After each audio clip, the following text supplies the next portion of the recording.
In a recent blog post, Dominic, Hello everybody again.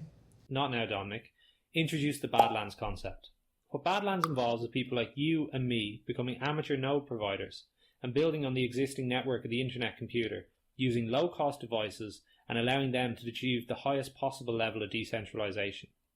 So, whereas the node machines currently running on the internet computer are, up to high specifications and cost upwards of $10,000 each, the ones you or I would use will be based off a kind of specialized Raspberry Pi and will be below the $250 price point. So really something that anyone can get involved in. And I would add that in the discussion below the blog post, it was suggested by a couple of people that perhaps, the old Android phones that we have lying around the house could also be used for this. So you can potentially get in for free with the old phone you have lying in your drawer.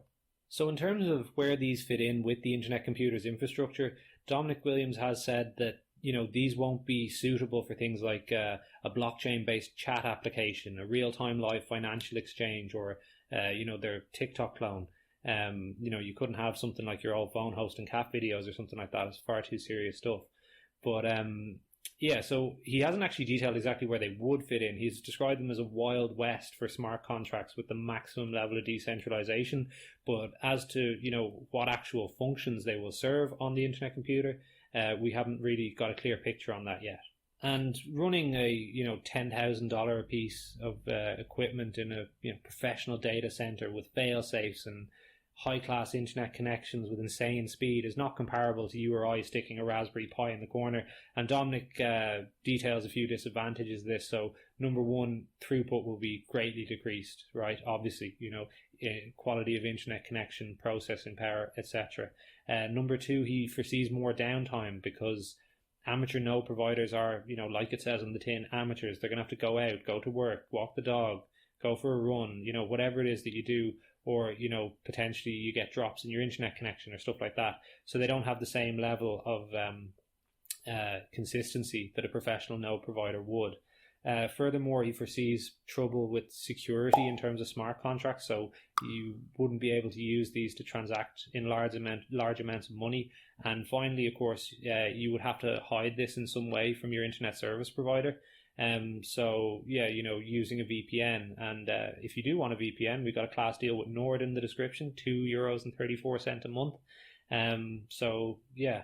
Obviously the downside of this is that anyone who's used VPNs for streaming know that if you don't have a good one like Nord, you can see a drop off in stream quality, or the stream can drop or stuff like that. So they're just a couple of the disadvantages Dominic detailed. However, this doesn't come without its advantages as well. It has its own network nervous system, which is the permissionless government system behind the internet computer. It'll run on the same code and protocol as the internet computer. Because the devices are so low cost, it offers people the chance to really dip their toe in the water and gain an interest in becoming node providers, maybe with a view to bigger and better things greater on in the future. And because all of these individuals are dotted all over the world, each running their own little node, it's very difficult to destroy, and it achieves, the highest possible level of decentralization, at least on its layer within the internet computer, right? I mean, the other layer, the upper layer, if you want to call it that, will obviously have less decentralization as it has a relatively far fewer number of nodes.